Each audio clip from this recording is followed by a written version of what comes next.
hours. That was a Code 3 Topanga Canyon Beach. He's better known as Mitch Buchanan, the clean-living lifeguard who makes at least one rescue per episode in the smash hit series Baywatch. But away from the cameras, David Hasselhoff's private life has taken a beating. Today he took the opportunity to set the rumours straight. I'm reading on the newspaper. It says David Hasselhoff has a monster ego and he's a sex addict. How would you like to read that in the airplane? You know? It's completely irresponsible journalism. And the Sunday Mirror was equally as bad and really upset my wife. I think sometimes the press think that that's the price you pay for being a high profile. No, that's the price that some idiot reporter pays because he's a frustrated person who's sitting in his little room and wants to sell papers, isn't it?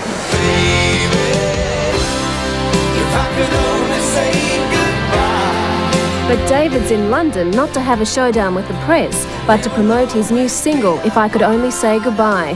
He swapped his swim trunks for the standard rock and roll black denim to sing the ballad from where else but a beach. It all started with a frustrated attempt to get to Broadway and ended up a pop career. And it's gotten so big, and I've been able to incorporate all of the creative feelings that I would get, like if I was doing Les Miserables or a play, into my act. Kind of like a male Liza Minnelli, so to speak. You know? So does singing come naturally to you? Yeah. I have a gift. I mean, I think you have to have some sort of talent, don't you? If you're a golfer or you're a football star or whatever, you have to have some sort of inbred talent from God, and you just have to develop that, and I've developed it through years and years and years and years and years of singing lessons. I still take singing lessons. If I could only say goodbye. But while David sings about goodbyes, he says he's not about to say farewell to Baywatch. Well, I'll be Baywatch as long as Baywatch is around. Baywatch will be here for at least 2 more years, could be here for more. It all depends on financially what happens in the 5th season. Surprisingly, David says he still feels embarrassed about having to strip down. I'm very self-conscious about wearing a bathing suit. I mean, I hate wearing a bathing suit. I'd rather wear clothes. How comfortable are you with the sex symbol tag? It doesn't mean anything to me. It's kind of embarrassing. If you'd like to see more of David, you can catch him at Planet Hollywood tomorrow night for the launch of his new single. In Park Lane, this is Rachel Friend for London Tonight.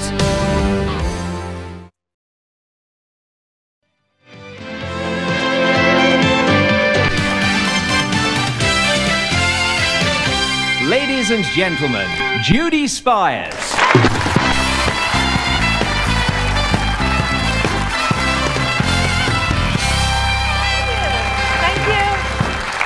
Welcome to the show. Today I am joined by an interesting couple. The lady of the household believes that a home is where candlelit suppers can be held with confidence, and that her husband's function is to clean the car and drive. Can't argue with that. I'm talking, of course, Hyacinth and Richard Bouquet, Patricia Routledge and Clive Swift. Another of my guests would have made short work of Hyacinth. He'd simply have made her disappear. That's Paul Daniels. And finally, there's chat and music from the man who gave me my big break in America, a 6-second role in Baywatch, David Hasselhoff. Okay, Judy, this is your big scene. Here we go. I thought we should have given it 2 of us. It's your time. Okay.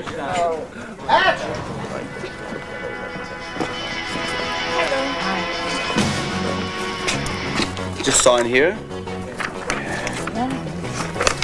Yeah, perfect. Thank you very much. That's my receipt. Darling, you send it.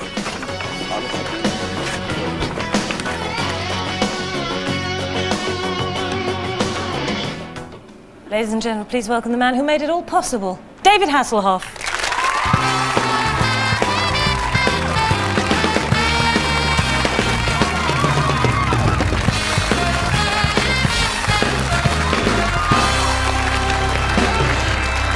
Great. That's the first time I saw that. So I have to say to you, though, why did you cut? You cut out the bit where I rung up the beach in a thong, drag you out the water and give you mouth to mouth. Why did you cut that? Well, the show's only an hour. Oh, thank you so much for that. I promise you, you will never have to see that again because I've driven them mad in this country. every time there's a mention of Baywatch, we show that clip. So I'd I'm not gonna totally mention it. forgotten about that, but it was a very funny day. My big moment, She was very lovely on the set that day. We had a good time. Now listen, we're hearing lots of things in the paper at the moment. Is it over? Have you had enough of it? What's happening? No, that's another one of the real things that you can trust the newspapers to print. It is absolutely untrue. Baywatch now has become the #1 watched show in the world, and I will never, ever walk away from that. So we are here for at least 2 more years, and I hope that we'll go on 3 or 4. I hope to become the oldest lifeguard in the world. I think we all hope you do as well. Now, some nice stuff in the paper yesterday. I don't know a lot about it. Or today, was it that you rescued somebody? Unbelievable. I was doing this interview with this lady in the car, and she said, well, how do you act in real emergencies? I said, well, I've had a few in my life, and I'm pretty calm. And all of a sudden, as I said this, a man was hit on his motorcycle right in front of me. Boom! And he flew over the car. I mean, the exact time I was doing this interview, and I went, stop the car, and we went out, and the guy was pretty well shook up. I hope you are okay, wherever you are. And he was pretty much in shock. And we stopped the traffic, and I think Hyde Park Corner, is that what it's called? Yeah. There's 4 lanes of traffic, and I got up and I said, stop. And they all did. and they were looking at me like dogs, like this guy. Is that the man from Baywatch? You know, in their car. What's he doing in the middle of Hyde Park Corner? So we stopped. They all stopped. And I picked the man up, and we got him across, and my limousine driver, Malcolm, got the bike out, and I said, go. And they went, okay. And they went. Real night rider stuff, isn't it? Well, the guy was okay, and you know, he called in, and but the most amazing thing that I must tell you, the guy had a cigarette in his mouth, and he never let the cigarette out of his mouth. He flew over the car, hit the ground, got up, said, oh, is in shock, but he's still smoking. So it is hazardous to your health. Yes, please don't try this at home. Now, another nice rumor is that you might be doing a musical in this country, is that right? Yeah, well, I've been talking to Robert McIntosh, who's Cameron McIntosh's brother, and they actually came and saw me in Germany perform, where I've sold 4 million records, and my dream was to do a West End musical, and we're in negotiations now to open something maybe in about a year's time. I mean, you're too tall, physically too big for Joseph, and a couple of years maybe too old, but what kind of thing do you fancy? Well, we've been talking about the Rocky Horror Picture Show. Oh, I can't see you in a frock. You've got to wear stockings and makeup.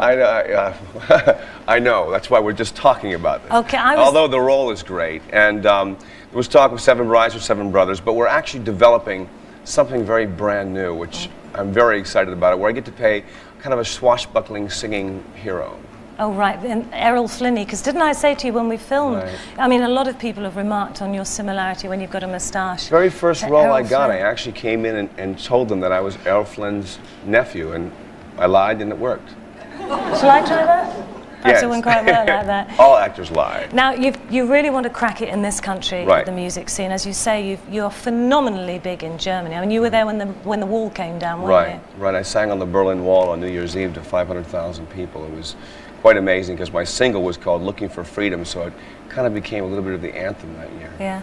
But it's important now for me to come here. My music's always been very German and produced by a very famous German producer, so I came up and hired a couple of guys who were on my keyboards over here, the Fallon Twins, and they have, with an American writer named James Barry, have written a very big power ballad, which is something that I've always wanted to do. And so I said, what a better way to try to break this market here than to go with UK producers and go with their sound. And we premiered it on Top of the Pops the other night, and we're off to How did that feel? Was it good? It was really good because, you know, usually you lip sync on these shows, and this was absolutely live, and so it's difficult to get the mix in the studio with what goes out, and we pulled it off. I thought it came off okay. You recorded over here. You recorded it over here in this country. Right. We recorded it in a little farmhouse in Brighton, and with ducks and geese running around outside. It was very bizarre. I'd be singing and say, hold on, what is that, you know? But I wanted to mention one thing before I forget it, and tomorrow I'm going to be at Planet Hollywood, and I wanted to invite everybody to come out to say hello. I'll be there between 6:30 and 9. Oh, my Lord. And just come on by. I've got autograph cards and CDs and cassettes, And my dream was to come back here and to premiere my record there, and Planet Hollywood's been good enough to let me do it. So if you want to come down and say hi, we'll be there, 6:30. Oh, it's going to be absolutely mob now, isn't it? Now, you're going to sing your latest song for us, called? If I Could Only Say Goodbye. If only I could, David. Would you like to make your way... She's an actress, see? She's a natural. I'm going for another part. Would you like to make your way over and join the band? Ladies and gentlemen, David Hasselhoff. Hi, Mom. Hi, Dad. Hi, Mom. Thanks. Thank you. Very much. Thank you.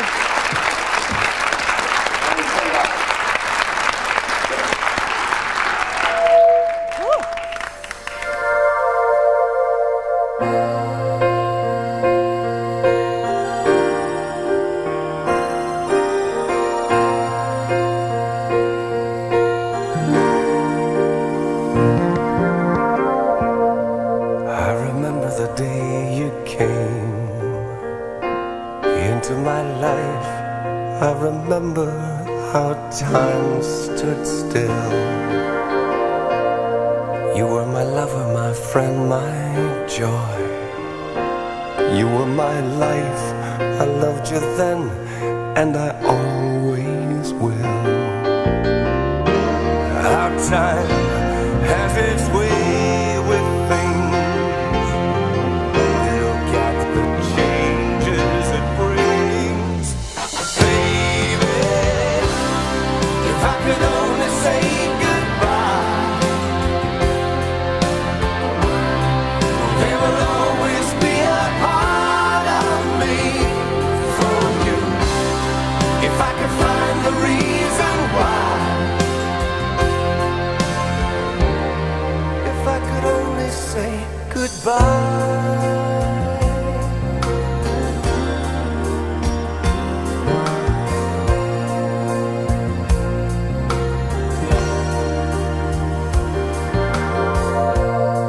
I remember the day you walked out of my life. I felt the sorrow would never end. Then the tears came and all the joy was out of my life. Felt the heartbreak would never mend. Seems time is like a stormy sea. Look what it's done to you and me.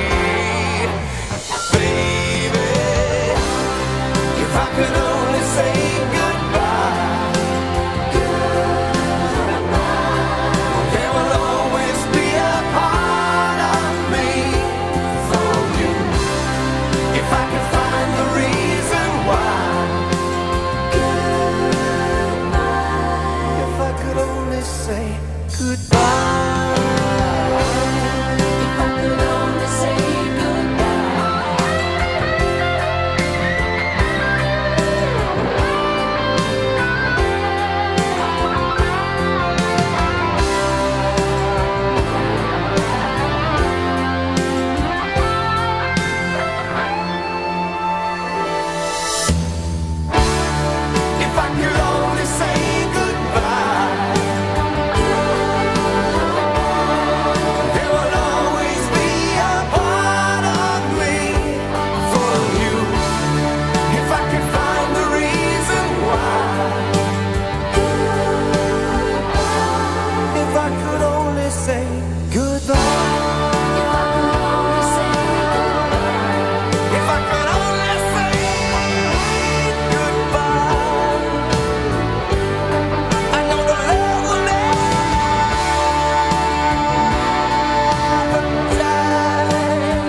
Beautiful. Put it down to jet lag, but David's actually at Planet Hollywood tonight. That's all for today. Thanks to all my guests. Ross is here tomorrow with Beverly Craven, John Walters, comedian George Marshall. I will be back on Friday. I'll see you then. Bye-bye for now. Bye-bye.